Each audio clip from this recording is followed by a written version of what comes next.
할렐루야. 드디어 비가 옵니다. 기다리고 기다리던 비가 옵니다.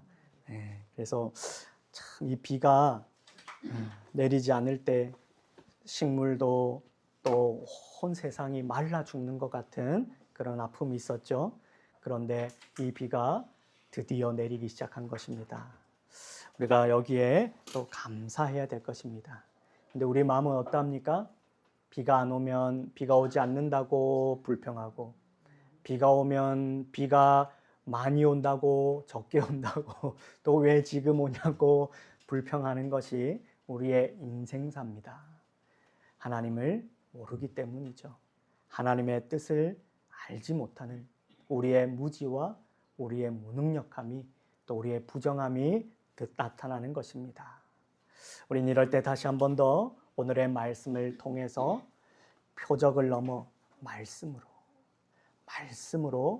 모든 것을 깨닫는 은혜가 있길 원합니다. 그래서 부제목이 믿음의 3단계 성장이다. 그래서 표적이 아니라 오직 말씀으로 그리스도를 만나는 것인데, 여기에 믿음의 단계가 있다라고 말하고 있는 것이죠. 우리가 먼저 살펴보게 되면, 오늘 우리는 예수님의 발걸음을 따라가면, 이전에 예수님은 어디 계셨습니까? 처음에 가나에서 첫 번째 표적을 행하시고 그 다음에 사마리아로 가십니다. 그렇죠? 사마리아로 가셨다가 어디로 가는 길이셨어요? 갈릴리로 가는 길이셨어요. 예수님의 고향입니다. 예수님의 고향 땅 갈릴리로 가시던 중에 사마리아를 거치시고 다시 이제 가나로 오신 것입니다. 그러니까 이제 예수님이 가나에서 사마리아로 갔다가 다시 갈릴리 가나로 이동하셨다. 이렇게 지금 얘기하고 있는 것입니다. 근데 여러분, 우리가 사마리아 여인의 이야기와 사마리아 사람들의 그 믿음, 그들의 변화는 무엇으로 된 것입니까? 예수님이 행하신 어떤 기적이나 표적이 아니라 그들은 오직 예수님의 말씀만 듣고 그분을 뭐라고 고백합니까? 세상의 구주라고 고백하면서 영접하는 놀라운 구원의 역사를 우리는 앞서서 고백하였습니다. 그런데 오늘 본문 43절을 보면 이틀 뒤 고향인 갈릴리로 돌아오신 예수님을 갈릴리 사람들이 어떻게 하고 있습니까? 열렬히 환영합니다. 겉으로 보기에는 대단한 환영 같지만 주님은 뭐라고 말씀하십니까? 선지자가 고향에서는 높임을 받지 못한다 라며 뼈 있는 말씀을 하십니다. 이유가 무엇일까요? 예수님을 메시아가 그리스도를 말하는 것인데, 메시아, 그러니까 그리스도로 참되게 믿었기 때문이 아니라는 것입니다. 그들이 환호하고 환영하며 그렇게 예수님이 반겼던 것은요, 메시아로 오심이 아니에요. 뭘로요? 명절에 예루살렘에서 예수님이 행하신 기적과 표적, 또 가나의 혼인잔치에서 베푸신 그 기적과 표적을 보았기 때문입니다. 이처럼 사마리아 사람들의 신앙이 말씀 중심이었다면 갈릴리 사람들의 신앙은 철저히 기적 중심, 표적 중심이었던 것입니다. 오늘 본문은 바로 이러한 기적 중심의 신앙적 분위기 속에서 왕의 신하라는 한 인물이 겪는 위대한 신앙의 성장 과정을 보여줍니다. 우리의 믿음이 기적을 구하는 단계에서 어떻게 말씀에 순종하는 구원의 신앙으로 자라나야 하는지 세 가지 단계로 나누어서 은혜를 살펴보도록 하겠습니다. 1단계를 간략하게 말하면 위기의 신앙이다. 이 말은 무엇이냐면 인간의 한계 앞에서 주님을 찾게 된다는 것입니다. 여러분, 우리의 인생을 찾아보십시오. 기쁘고 좋을 때도 주님을 찾지만 언제 가장 주님을 간절히 찾습니까? 고난 가운데, 어려움 가운데, 내가 죽을 것 같을 때 하나님 앞에 납작 엎드리는 우리의 모습을 보게 되는 것입니다. 그래서 이 첫 번째 단계는 인생의 위기 앞에서 주님을 찾는 위기의 신앙이다라는 것이죠. 이 갈릴리 가버나움에 헤롯 왕을 모시는 고위 관리가 살고 있었습니다. 그에게는 남부러울 것이 없는 권력과 재물이 있었습니다. 그런데 그의 가정에 청천벽력 같은 위기가 찾아옵니다. 그것은 무엇이죠? 사랑하는 외아들이 병들어 죽게 된 것입니다. 이처럼 사람은 아무리 높은 관직과 명예를 가졌다 할지라도 질병과 죽음의 공격 앞에서는 한없이 약한 존재가 되고 마는 것입니다. 이것이 바로 하나님 앞에서 인간의 전적 무능이 폭로되는 순간입니다. 무엇이라고요? 전적 무능이라고요. 죄인된 우리는 전적으로 무능한 것입니다. 우리 힘으로요, 보십시오. 오늘날 현대 사회를 보십시오. 아파트가 얼마나 높이 올라갑니까? 도로가 얼마나 멋지게 놓여지고 있습니까? 이 땅의 자연환경과 경관들이 얼마나 멋지게 가꾸어지고 있습니까? 우리나라의 여러분, 여름 휴가철에 우리는 이번에 여름 휴가를 제대로 보내지 못했지만 둘러보십시오. 얼마나 멋진 곳이 많습니까? 그거 다 누가 한 것이에요? 사람이 한 것입니다. 근데 사람은요, 끝도 없이 높아지고 끝도 없이 모든 것을 할 수 있을 것 같지만 한계가 분명한 것입니다. 전적으로 무능한 것입니다. 하나님이 지혜를 주시고 하나님이 영감을 주시고 하나님이 능력을 주시지 않으면 사람은요, 사실은 한 발자국도 한 걸음도 한순간도 살아갈 수 없는 것이 사람인 것입니다. 이러한 무능은요, 저와 여러분에게도 많이 발견됩니다. 우리 삶에 조금이라도 경제적 손실이 발생되면 어떻습니까? 불안하지 않습니까? 아이고, 이거 해결하지 못하면, 아이고, 이렇게 내 손실 나면 안 되는데, 아이고, 그러면 내 노후가, 내 다음 스텝이 다 꼬이는데, 이러면서 얼마나 전전긍긍합니까? 관계에서는 또 어떻습니까? 그 사람과 조금만 불편해도 어떻게 돼요? 가까이 할 수 없는 것입니다. 그 사람이 조금만 내 마음에 안 들어도요, 우리는 가차없이 그 사람을 버려버립니다. 우리는 이처럼 건강이나 경제나 관계나 모든 영역에 조그만 사소한 불편함 속에서 견디지 못하는 이러한 무능력함을 보게 되는 것입니다. 아이나 어른이나 사회적 지위가 높으나 낮으나 똑같습니다. 이런 절망의 끝에는 우리는 서게 됐을 때에 어떤 소식이 들려온 것입니까? 예수님이 가나에 오셨다라는 소문을 그 왕의 신하가 듣게 된 것입니다. 그러자 가버나움에서 가나로 달려갑니다. 여러분, 근데 이 길은요, 거리로 재면 24km 정도 되는 거리입니다. 지금이야 24km 차로 달리면 한 30분 안쪽이면 다 가는 길이지만 여러분, 그 당시에 24km는 쉬운 길이 아닙니다. 이 길은 거기다가 이 길은요, 평지가 아니라 오르막길입니다. 오르막으로 24km를 가야 되는 것이에요. 그러니까 결코 쉬운 길이 아닙니다. 험한 길이에요. 돌밭에 거기에 길이 잘라 있는 것도 아니고 오르막길에 힘든 여정의 길입니다. 그리고 그 정도 왕의 신하 정도 되면 어떻게 할 수 있습니까? 자기의 종을 보내서 예수님을 좀 모셔오라, 이렇게도 할 수 있었습니다. 그런데 오늘 말씀에 그는, 왕의 신하는 그 길을 자신이 직접 달려옵니다. 그래서 예수님께 달려오는 것이죠. 왜냐하면 왕의 신하가 친히 예수님을 찾아온 것은 그만큼 예수님에 대한 그의 절박함과 존경 때문이었습니다. 위기의 신앙으로 그가 하나님 앞에 예수님께 나아간 것입니다. 그는 주님께 이제 매달립니다. 47절에 이렇게 말합니다. 내려오셔서 내 아들의 병을 고쳐 주소서. 여러분, 이 고백이 어떻게 느껴지십니까?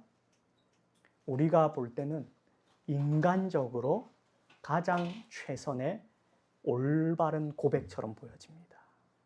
그런데 여러분, 성경은 이 고백은 그의 믿음은 아직 매우 불완전했다라는 사실을 가르쳐주고 있습니다. 그는 지금 뭐라고 생각하는 거예요?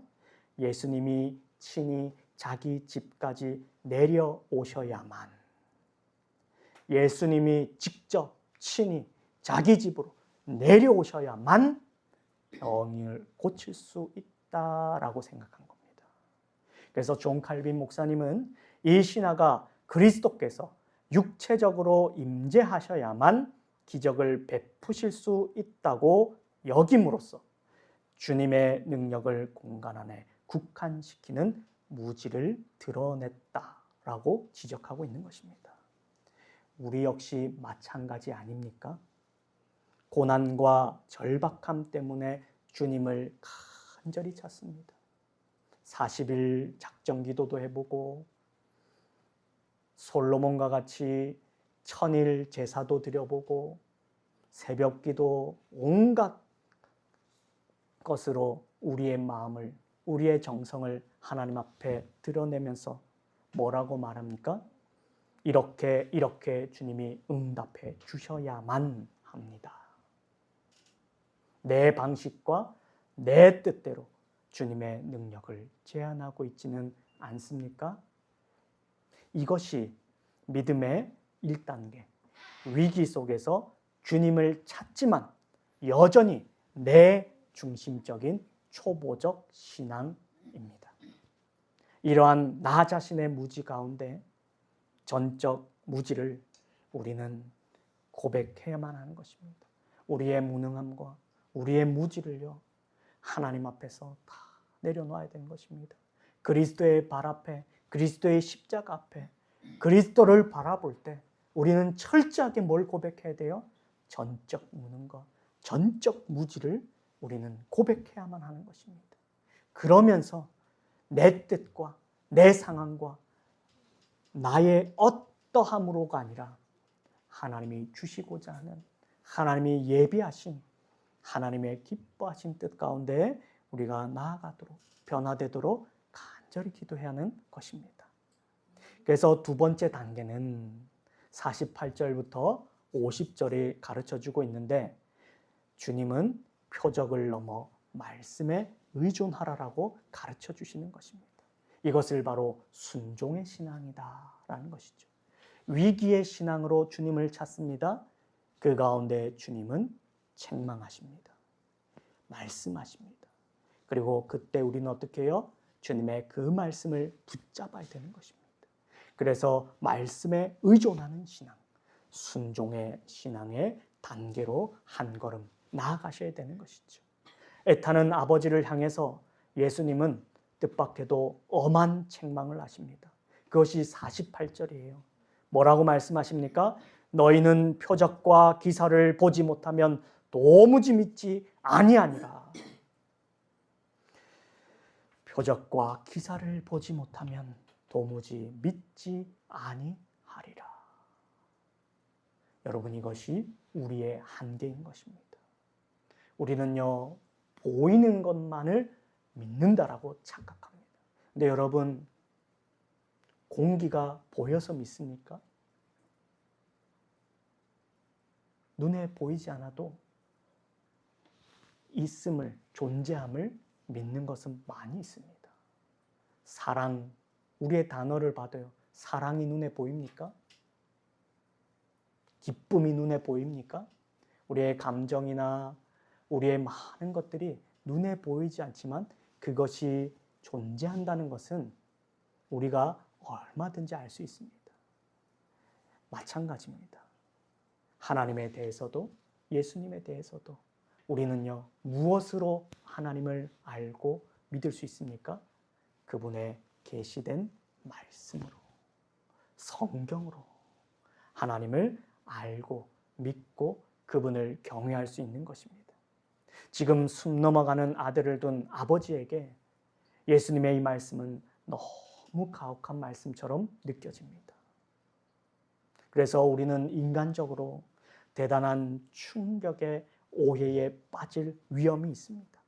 그러나 이것은요, 주님께서 자비를 베푸시기 전에 먼저 인간의 교만함을 꺾으시고 겸손하게 만드시려는 것입니다. 다시 말해 예수님께서 기적과 신비 체험만을 요구하는 신앙을요, 질책하시며 오직 성경 말씀을 배우고 신뢰하는 참된 성경신앙으로 지금 초청하고 계십니다. 그래서 이 엄한 책망 앞에서요, 왕의 신하는 어떻게 합니까? 불평하거나 돌아가지 않습니다.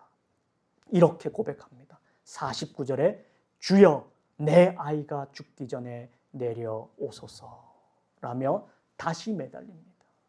바로 그때 주님은 안수기도로 함께 가자는 약속도 없이 단 한마디를 선포하십니다. 50절에 가라 내 아들이 살아있다. 만약 기적 중심의 신앙이었다면 주님 증거를 보여주십시오. 직접 가서 고쳐주십시오. 라고 따졌을 것입니다. 그런데 이 아버지의 반응을 보십시오. 50절 하반절에 그 사람이 예수께서 하신 말씀을 믿고 가더니 라고 기록합니다. 눈에 보이는 현상도 표적도 없었습니다. 거기에는 오직 선포된 말씀만 존재한 것입니다. 그리고 그 자체를 그가 굳게 붙든 것입니다. 그래서 존 칼빈 목사님은 이 위대한 전환을 두고 세상 사람의 말은 쉽게 변하지만 우리의 참된 믿음은 오직 신실하신 주님의 말씀에만 뿌리를 내린 것이다 라고 강해해 주십니다. 그래서 왕의 신앙은 바로 이 순간 기적을 구하던 신앙에서 어떻게 돼요?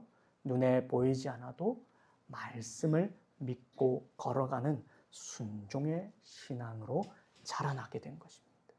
위기의 신앙에서 기적과 표적을 구하던 그 신앙에서 이제는 한 걸음 더 나아가 말씀에 믿는 순종의 신앙으로 자라가게 되었다는 것입니다. 그러므로 우리는 주님의 말씀 앞에 경청하고 주의하며 죄인된 자신이 아니라 주님께 붙들려 나아가도록 그렇게 우리의 마음과 행실이 말씀에 순종하도록 늘 기도해야만 하는 것입니다. 그렇게 자라나야만 하는 것입니다. 그런데 여전히 저와 여러분의 마음속에 무엇이 있습니까? 내가 듣고 싶은 말, 책망의 말씀은 듣고 싶지 않은 거예요. 여러분, 그래서 성경 말씀이 어려운 겁니다. 그래서 여러분, 제가 예배 가운데서도 교동문을 따로 읽는 것이 아니라 성시교독함은, 교동문은요, 인간 중심의 축복의 말씀만 편집하여 만들어 놓은 것입니다. 거기에 회개나 거기에 우리의 폐부를 깊숙이 찌르는 우리의 처참한 죄의 고백들은 많이 빠졌습니다.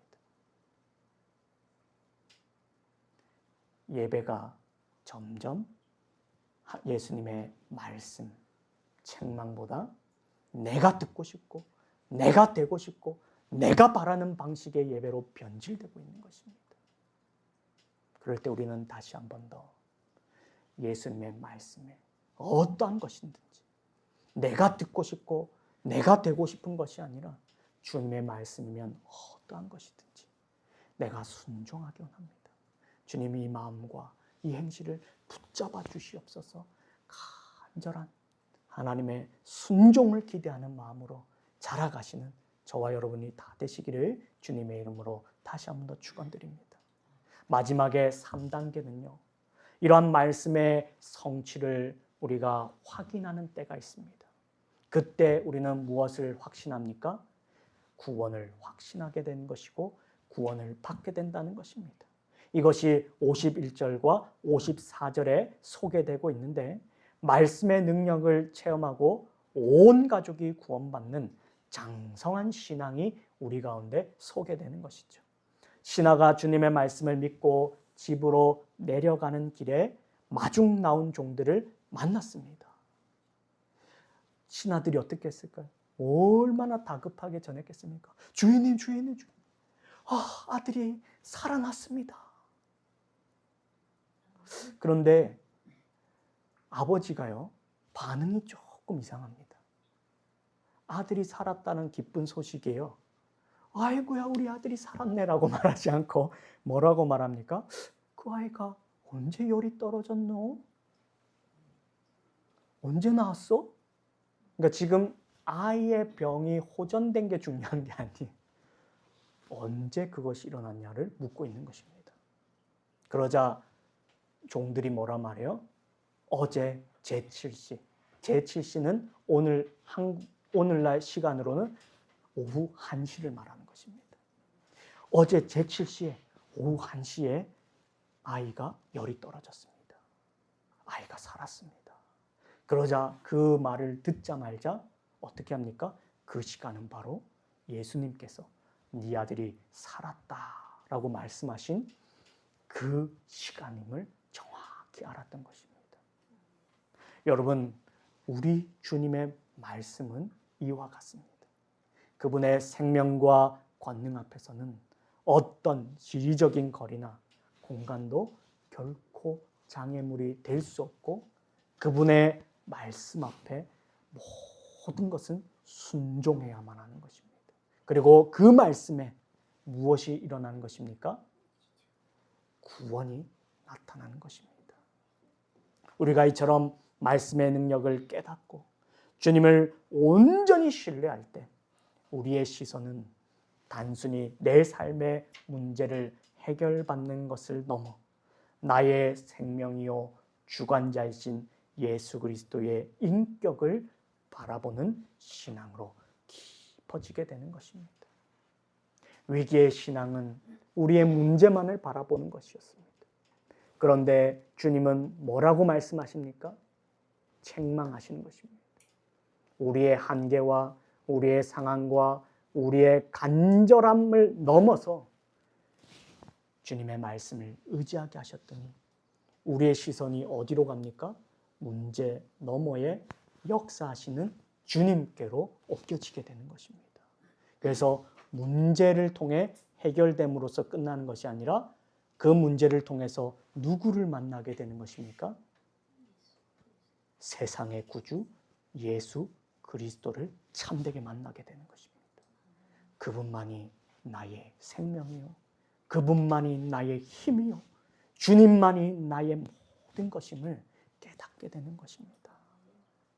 그러므로 이 놀라운 은혜의 결과가 이렇게 소개되는 것이에요. 그 한 아이의 병고침으로 끝나는 것이 아니라 주님의 목적이, 주님이 이 땅 가운데 오셔서 말씀이 육신이 되어서 행하시고자 하는 주님의 놀라운 뜻이 이제 펼쳐집니다.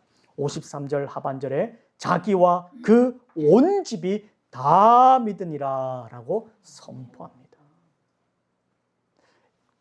아이가 병들었을 때 이 가정은 슬픔과 죽음의 그늘로 가득했습니다. 그러나 그 병 때문에 아버지가 예수님을 찾았고 예수님의 말씀을 믿음으로 마침내 온 가족이 예수 그리스도를 구주로 영접하게 되었습니다. 그렇게 육신의 문제를 해결받기 위해 기적을 구하던 초보적 믿음이 어느덧 영원한 생명을 나누는 구원의 신앙으로 완성된 것입니다. 이것이 바로 성경이 가르치는 말씀을 믿음으로 영생에 이르는 기독교의 참된 구원입니다. 여러분, 결론 맺겠습니다. 우리의 신앙은 지금 어느 단계에 머물러 있습니까? 당장 내 눈앞에 펼쳐지는 표적과 기적, 눈에 띄는 응답만을 구하는 갈릴리 사람들의 단계에 머물러 있지는 않습니까? 참된 신앙은 기적을 쫓아다니는 것이 아닙니다. 눈에 보이는 어떤 징조나 변화가 당장 내 삶에 나타나지 않는다 할지라도 성경에 기록된 주님의 약속, 곧 가라, 내 아들이 살았다 라고 선포하시는 그 분명한 말씀을 붙들고 오늘 하루 나의 삶의 자리로 묵묵히 걸어 내려가시는 길을 주님의 이름으로 부탁합니다. 내 삶에 찾아온 고난과 질병, 재정의 위기와 가정의 눈물은요, 우리는 이제 그것을 만날 때 깨달아야 됩니다. 아, 이것이 나를 절망시키려는 것이 아니구나. 오히려 나를 주님 앞으로 달려가게 만들며 우리의 표적 신앙에서 말씀 신앙으로 성장하게 하시고 마침내 우리 온 가정을 구원의 반석 위에 세우시려는 하나님의 축복이 예비되어져 있는 선물 상자다라고 믿으시길 바랍니다. 그래서 이번 한 주간 눈에 보이는 기적이 아니라 흔들리지 않는 말씀을 굳게 붙드시길 바랍니다. 그래서 말씀을 믿고 나아가는 여러분의 발걸음을 통해 여러분의 심령과 온 집안이 살아나는 놀라운 구원의 역사가 충만하게 임하기를 주 예수 그리스도 이름으로 간절히 축원드립니다. 아멘.